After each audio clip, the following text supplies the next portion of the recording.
Oi pessoal, tudo bem com vocês? Sejam bem-vindos de volta ao canal. E olha onde eu tô, na minha casa, no meu país, no meu Brasil. Gente, eu antecipei a minha volta pra casa por causa do meu cachorrinho Luke, porque assim, eu não aguentava mais de tanta saudade dele. E eu tenho uma câmera que pega o meu quintal e eu ficava vendo ele quase que 24 horas.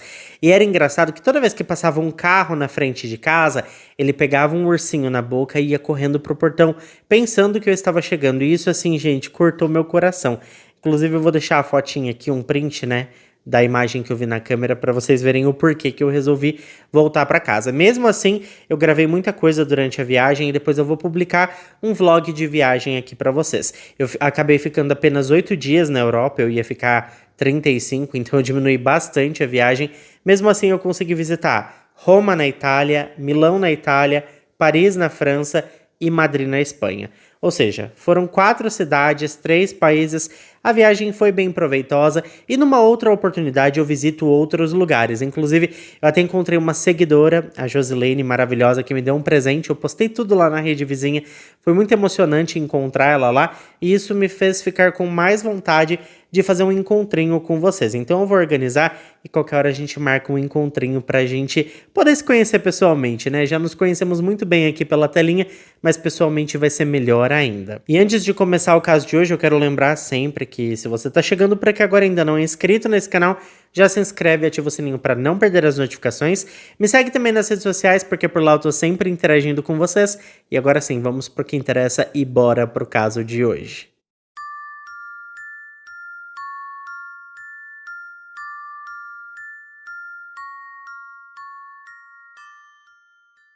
Colleen Elizabeth Ritzer foi uma jovem nascida no dia 13 de maio de 1989.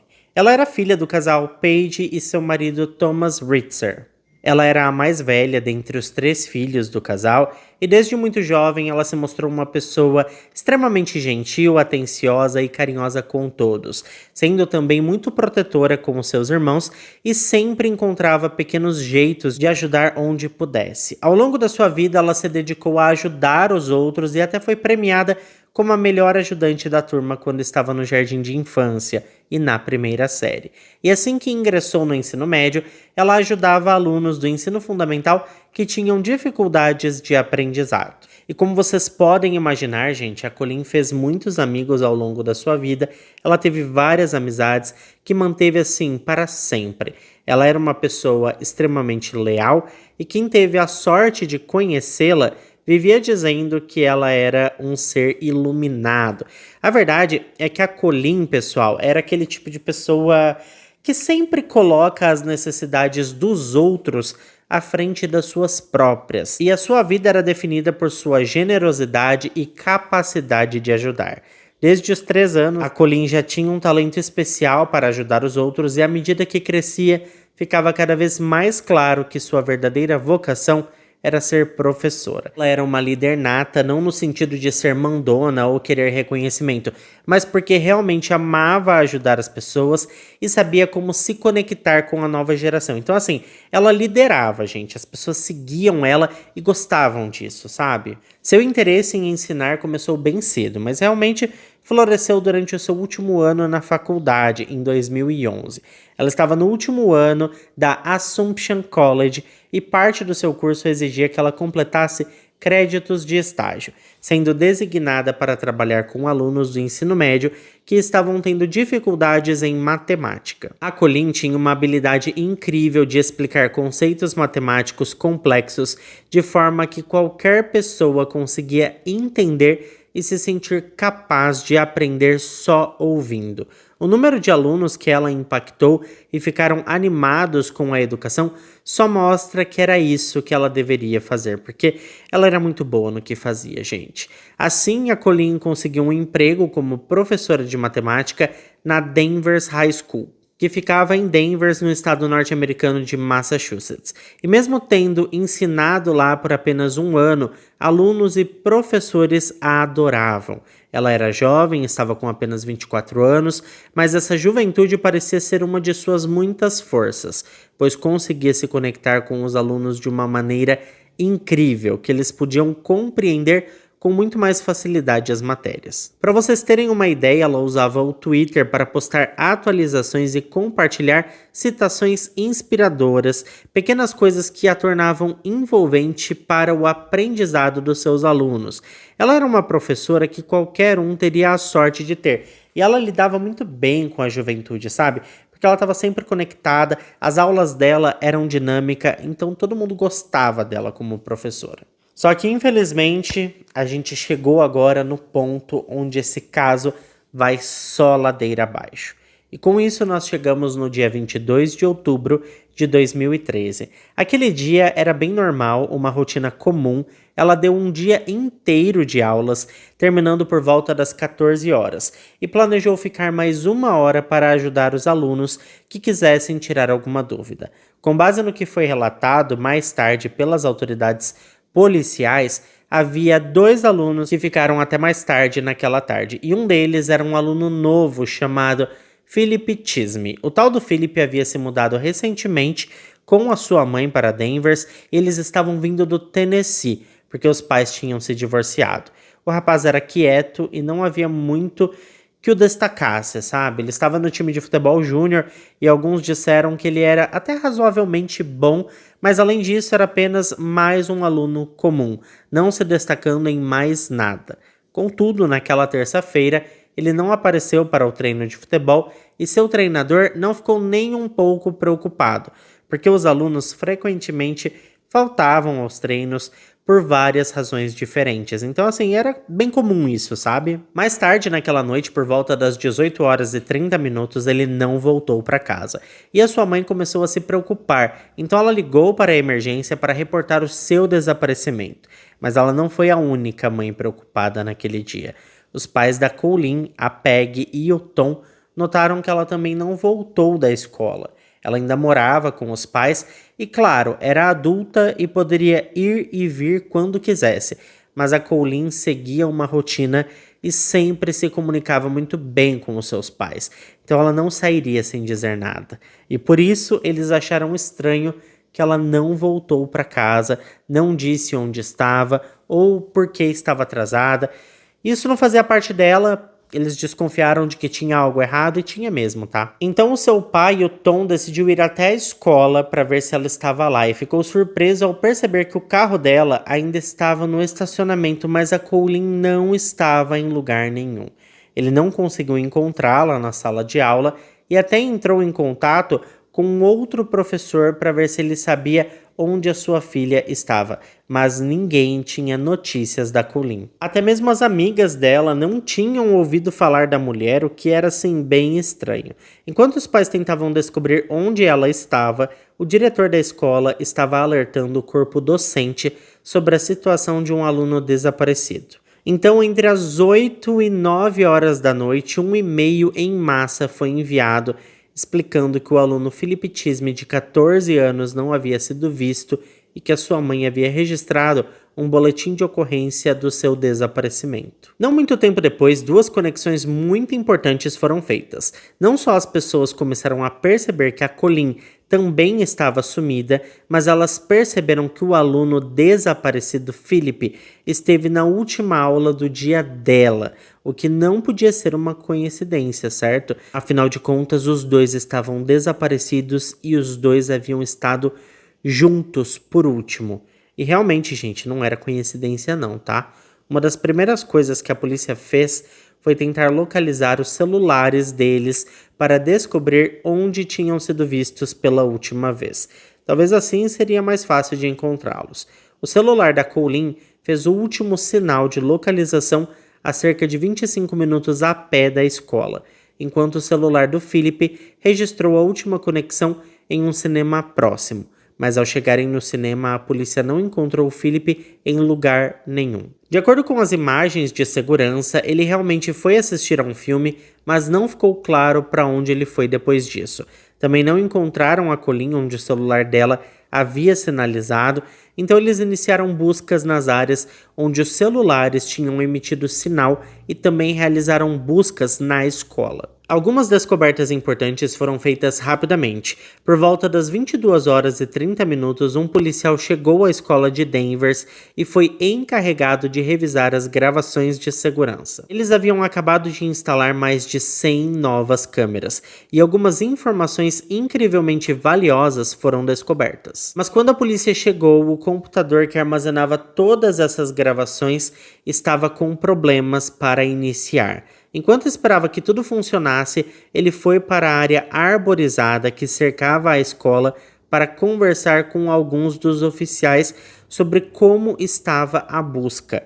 E nossa, gente, eles encontraram muita coisa, viu? Ele foi informado que tinham encontrado uma mochila em uma lixeira que parecia ter sangue dentro, além de alguns sapatos, roupas e outros itens que acreditava-se que pertenciam a Colleen. Eles também descobriram manchas avermelhadas no banheiro feminino do segundo andar e, claro, com base nessas descobertas, passaram a operar sob a crença de que algo muito sério havia ocorrido. Às 23 horas e 45 minutos, as gravações de segurança finalmente puderam ser acessadas, e quando foram vistas, infelizmente, essa crença foi rapidamente confirmada. Felizmente, para os investigadores, estas gravações revelaram uma série de informações muito importantes.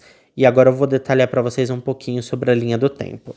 Bom, por volta das 2 horas e 54 minutos da tarde, a Colleen aparece saindo da sua sala de aula, acenando para alguém e em seguida caminhando em direção ao banheiro feminino do segundo andar. Justo quando ela sai do campo de visão, o Philip Chisme também é visto saindo da sala de aula e olhando para os dois lados do corredor. A Colleen então entra no banheiro e nesse momento o Philip dá um passo de volta para a sala de aula, coloca o capuz e em seguida segue pelo corredor na mesma direção do banheiro feminino do segundo andar. Assim que ele entra no campo de visão da câmera, é possível vê-lo colocando uma luva preta, e isso é bastante perturbador, gente. 11 minutos depois, outra aluna é vista entrando no mesmo banheiro, mas felizmente, em menos de um segundo, ela se virou e saiu. Quando foi entrevistada mais tarde, ela disse que achou que havia interrompido alguém se vestindo, então imediatamente fechou a porta e foi embora. Menos de 2 minutos depois, o Philip é visto saindo do banheiro e caminhando pelos corredores. Depois ele é visto deixando o prédio. Ele retorna pouco tempo depois, desta vez vestindo uma camiseta branca e um jeans sem o capuz. Ele corre de volta para a sala de aula da Colleen, onde pega os seus pertences e os dela, além de uma máscara preta e um moletom vermelho. Por volta das 15 horas e 15 minutos, o jovem aparece usando aquele mesmo moletom vermelho, mas sem a máscara, agora empurrando um recipiente de reciclagem verde escuro pelo corredor. Ele então entra no banheiro feminino do segundo andar, o mesmo banheiro de onde a Colleen nunca foi vista saindo. 5 minutos depois, ele sai do banheiro com a máscara, empurrando o recipiente de reciclagem para fora. E por mais incrível que possa parecer, até onde se sabe, ninguém o viu, ninguém cruzou o caminho dele. O Philip então leva aquele recipiente para fora do prédio e atravessa o estacionamento. E cerca de 25 minutos depois, ele é visto de volta no estacionamento sem o recipiente e corre de volta para dentro do prédio, descalço, com os seus jeans claramente encharcados de um líquido vermelho. Depois disso, ele entra em um banheiro diferente, troca de roupa novamente e faz uma última visita ao banheiro feminino do segundo andar, onde permanece por 1 minuto antes de simplesmente deixar o prédio.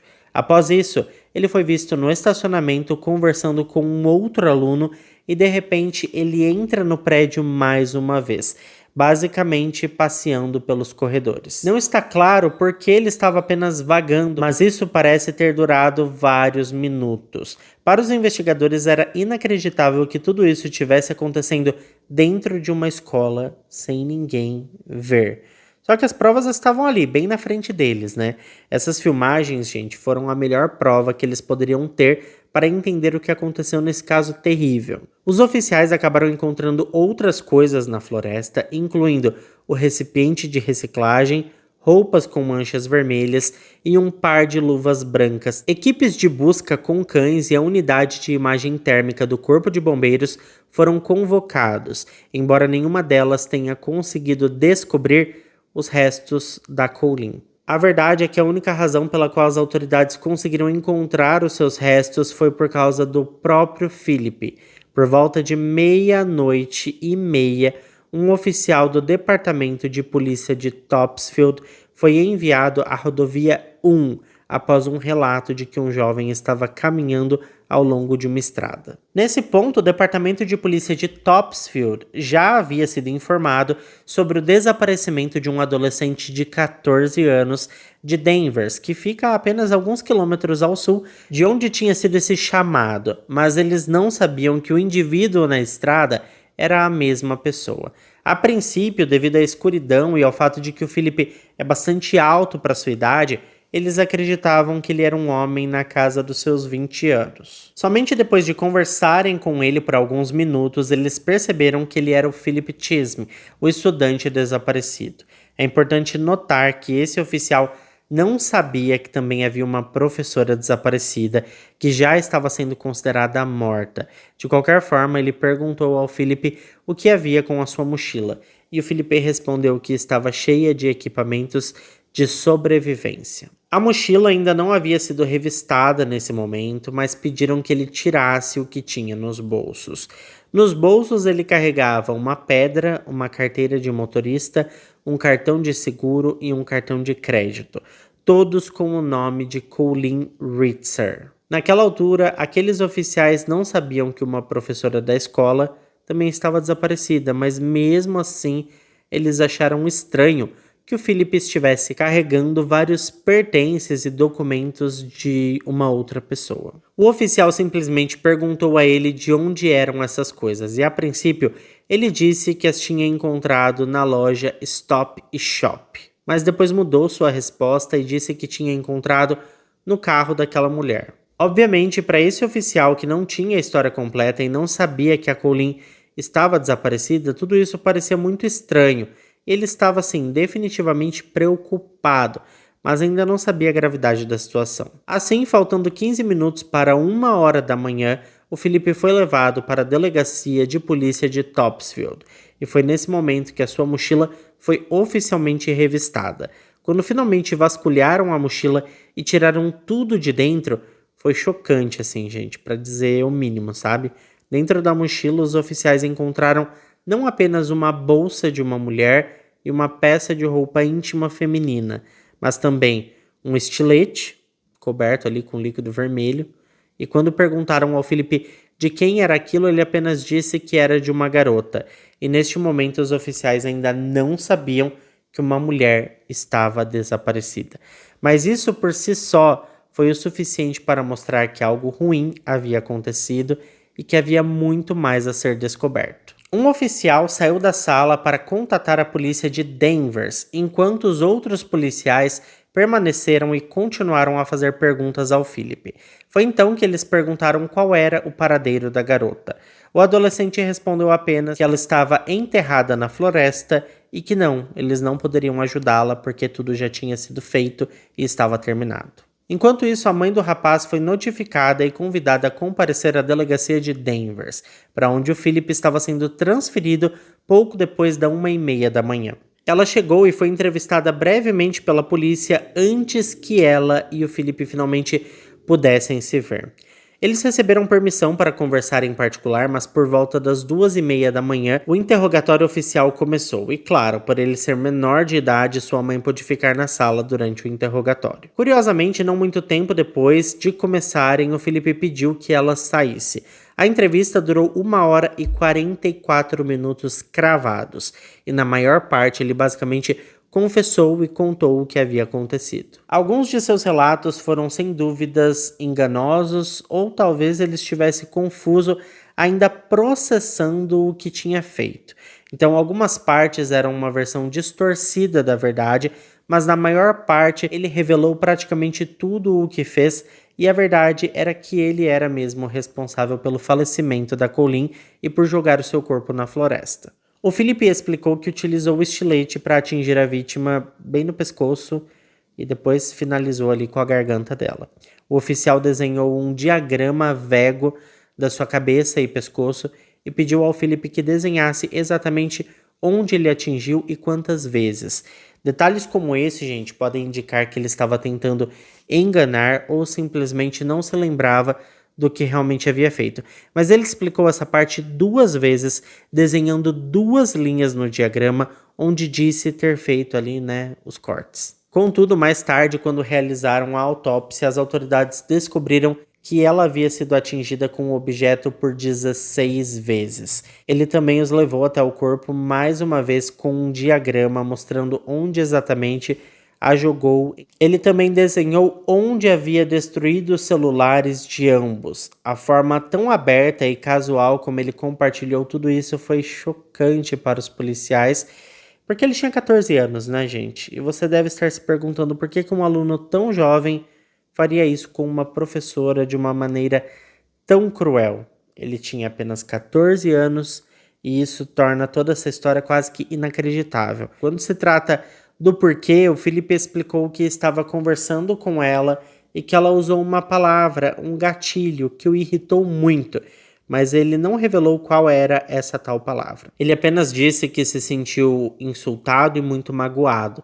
Ele continuou falando e explicou que não acreditava em moralidade e que só queria ser pego e ir para casa de recuperação. O corpo da Colleen foi encontrado e declarado morto aproximadamente às 3 da manhã. Quando a encontraram, ela estava sem roupas da cintura para baixo. Eles também encontraram um bastão preso em sua região genital e uma nota manuscrita que dizia: "Eu odeio todos vocês". A violência que a Colleen enfrentou no final da sua vida de uma maneira tão inesperada é difícil de imaginar e chega a ser difícil de engolir, tá, gente?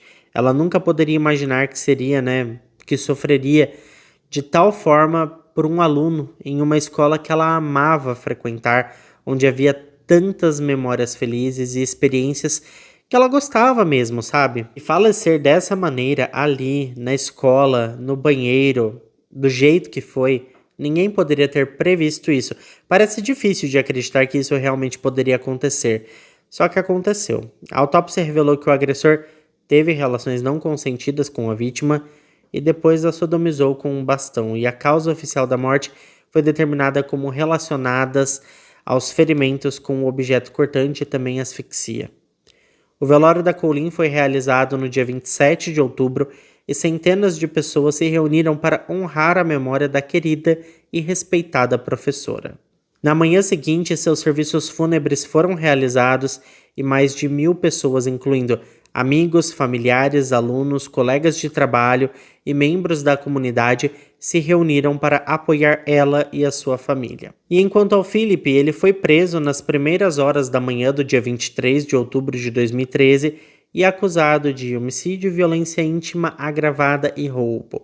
O roubo estava relacionado ao fato de ele ter furtado o cartão de crédito da vítima e utilizado em um restaurante Wendy's nas proximidades. Os investigadores também conseguiram descobrir um pouco mais sobre o motivo que levou o Philip a fazer isso.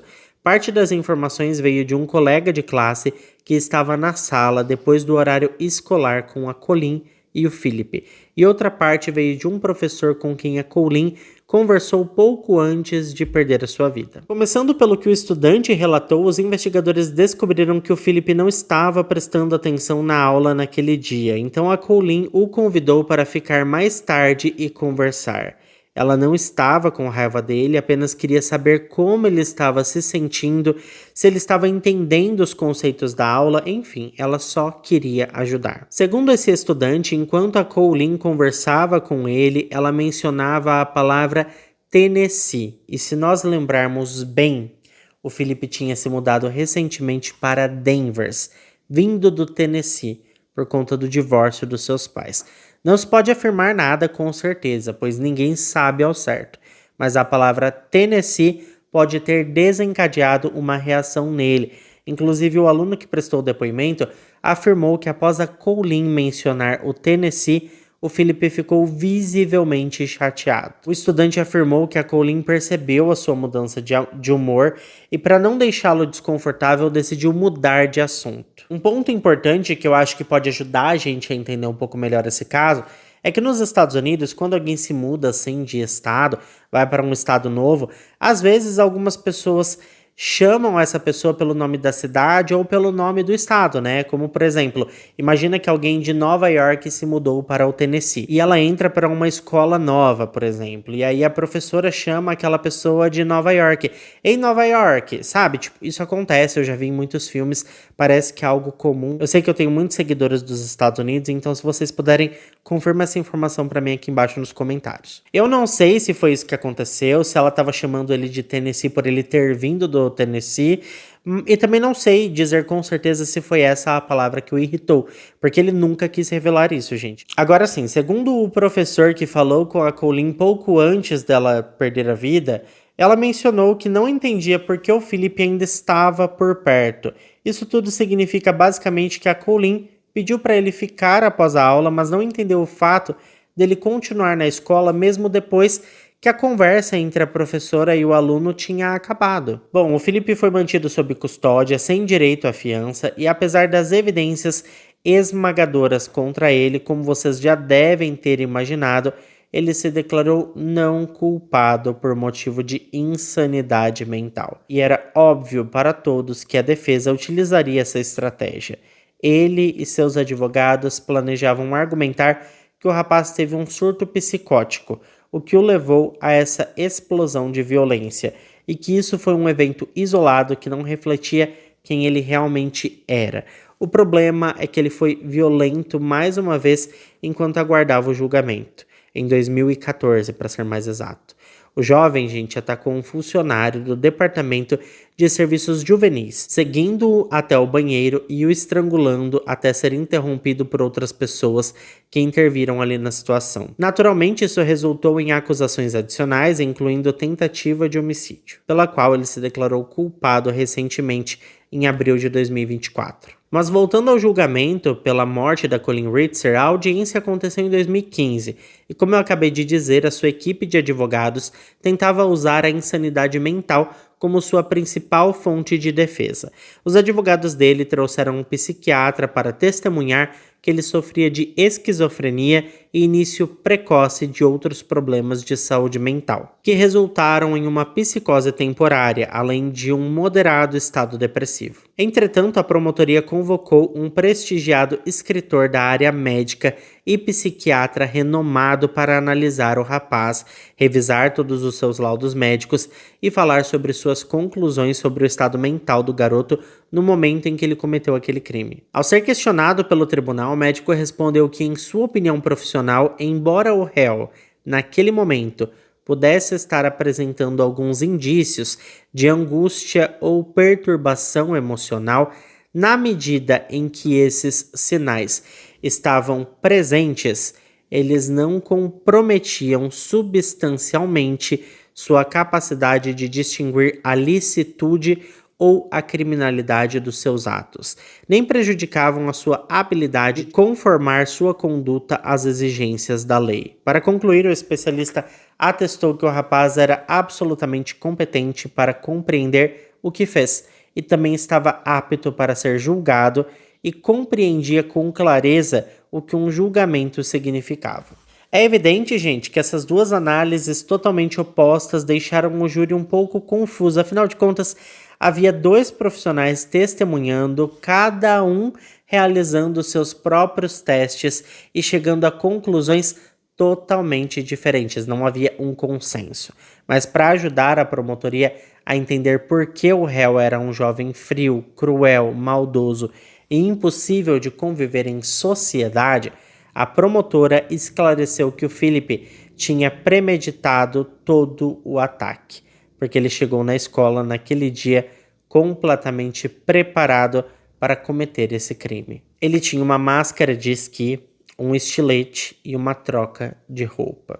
Nos argumentos finais, a defesa lembrou o júri das avaliações psiquiátricas do Philip e a advogada falou por quase 1 hora sobre como as evidências provavam que ele estava sofrendo de esquizofrenia de início precoce. Nas considerações finais da acusação, o promotor fez um discurso sobre como as evidências provaram o oposto, que o Philip Chisholm cometeu esse crime hediondo de forma ativa e muito consciente, e fez tudo isso sem nenhum remorso. Por fim, o tribunal do júri concordou com a promotoria e considerou o Philip Chisholm culpado em quase todas as acusações. A verdade é que o Philip estava sendo julgado como adulto pela acusação de assassinato, mas pelas outras duas acusações ele estava sendo julgado como um juvenil. Curiosamente, apenas 2 meses após a morte da Colleen, a Suprema Corte Judicial de Massachusetts decidiu que menores não podem ser condenados à prisão perpétua sem possibilidade de liberdade condicional. Sendo assim, pela acusação de homicídio em primeiro grau, Philip foi condenado à prisão perpétua com possibilidade de liberdade condicional em 25 anos. E pelas acusações restantes, ele recebeu uma pena adicional de 40 anos cada a serem cumpridas simultaneamente. Portanto, devido a isso, ele poderá ser oficialmente elegível à liberdade condicional em 40 anos. E o rapaz permaneceu em silêncio enquanto o juiz condenava ele à prisão perpétua com todas esses pormenores. Lembrando que ele tinha apenas 14 anos quando cometeu esse crime. Existe a possibilidade de que ele saia em liberdade condicional quando estiver com 54 anos de idade.